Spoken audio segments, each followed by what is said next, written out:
ہماری لوگوں سے ناراضگیاں ہیں، رشتہ داروں سے، عزیزوں سے، محلے داروں سے، کاروباری لوگوں سے، سیاسی اور دیگر ہماری ناراضگیاں بن جاتی ہیں۔ ہم اگر دیکھیں کہ ہمارے جو ناراض لوگ ہیں، جن سے ہم ناراض ہیں یا جو ہم سے ناراض ہیں، تو ہم کہیں گے کہ یہ کاروباری وجہ سے ناراضگی ہوئی ہے، یہ رشتہ داری کی وجہ سے ناراضگی ہوئی ہے، یہ محلے کی وجہ سے ناراضگی ہوئی ہے، یہ فلاں فلاں فلاں فلاں۔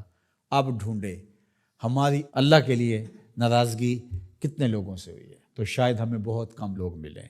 تو پھر اس کا مطلب یہ ہوا کہ ہمارا بغض اللہ کے لیے نہیں، اس طرح الحب للہ، ہماری لوگوں سے محبت، لوگوں سے پیار، رشتہ داریوں کی وجہ سے پیار، کاروباری سانجھ کی وجہ سے پیار، محلے گلی کی وجہ سے پیار، یہ کلاس فیلو ہے اس سے پیار، یہ کالج میں اکٹھے پڑھتے ہیں ان سے پیار، ان کی فلاں جگہ پہ سفر پہ ملاقات ہو گئی تھی ان سے پیار۔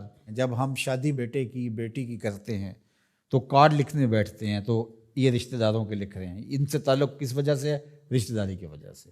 یہ گلی کے لوگوں کے لکھ لو، یہ کاروباری سرکل ہے، یہ میرے کلاس فیلوز ہیں، یہ لڑکے کے کلاس فیلوز ہیں، یہ لڑکے کے بھائی کے کلاس فیلوز ہیں، یہ ہمارے سیاسی رابطے ہیں۔ ان کارڈوں کو لکھتے ہوئے کبھی ہم نے یہ دیکھا کہ اللہ کے لیے کتنے لکھ رہے ہیں، اس کے رسول کے لیے کتنے لکھ رہے ہیں؟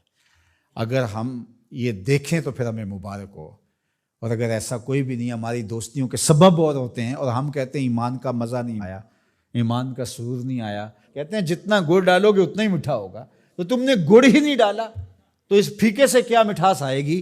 تو یہ گڑ تو تم نے ڈالنا تھا۔ احب الاعمال کا، افضل الاعمال کا، الحب فی اللہ والبغض فی اللہ، تمہاری لوگوں سے محبت بھی اللہ کے لیے، تمہاری لوگوں سے دشمنی بھی اللہ کے لیے۔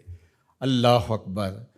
تو ہم نے وہ معیار ہی مقرر نہیں کیا، تو پھر اس کا لطف اور اس کی حلاوت کیسے نصیب ہوگی؟ رسول کریم صلی اللہ علیہ وسلم نے ارشاد فرمایا کہ لا یحق العبد حقیقت الایمان حتی یغضب للہ و یرضى للہ، کوئی شخص ایمان کی حقیقت اور حلاوت اور لطف اور مزہ نہیں پا سکتا جب تک لوگوں کے ساتھ اس کی ناراضگی بھی اللہ کے لیے ہوتی ہے، لوگوں کے ساتھ صلح بھی اور محبت بھی اللہ کے لیے ہوتی ہے۔ اللہ اکبر۔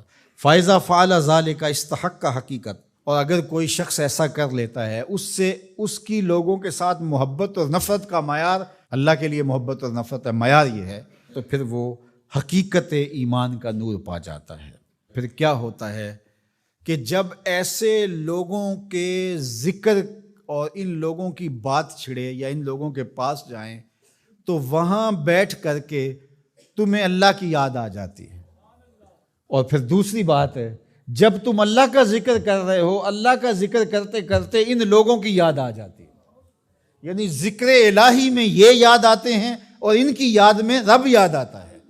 اللہ اکبر۔ یعنی پھر یہ اللہ کے ذکر سے الگ نہیں ہوتے، تم یاد رب کو کر رہے ہوتے ہو تو رب کے یہ دوست بھی ساتھ یاد آ جاتے ہیں، اور اگر تم ان کو یاد کر رہے ہو تو ان کو یاد کرتے کرتے رب یاد آ جاتا ہے، کیونکہ تمہاری ان سے محبت ہی اللہ کے لیے ہے۔ اسلام کی، دین کی، ایمان کی خوبصورت اور مضبوط کڑی یہ ہے کہ تم کسی سے پیار کرو تو وہ بھی اللہ کے لیے، کسی سے دشمنی رکھو تو وہ بھی اللہ۔